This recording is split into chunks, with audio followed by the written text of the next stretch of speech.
প্রায় ১ সপ্তাহ মতো কেটে গেল। প্রথমে গ্রামের বাড়িতে, তারপর বাবার বাড়িতে।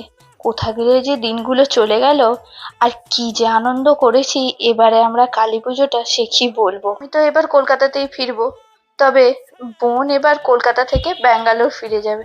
তাই সবার সাথে ওর এটা আপাততর জন্য শেষ দেখা। ভাই বোন আর আমাকে সঞ্জীবদা কলকাতায় দিয়ে তারপরে ফিরে চলে আসবে। কি একটা ভুলে গেছো? ও খাবারটা, বিরিয়ানিটা ভুলে যাচ্ছিলাম। হ্যাঁ ওই বাড়িতে সবাই থাকলেও কাকু ছিল দোকানে, তাই যাওয়ার সময় কাকুর সাথে দেখা করে চললাম। এই চেনা মাঠ ঘাট সব পেরিয়ে চললাম কলকাতার পথে। দিনটা সেদিন অর্ধেক রোদ অর্ধেক মেঘলা এইভাবেই কেটেছিল।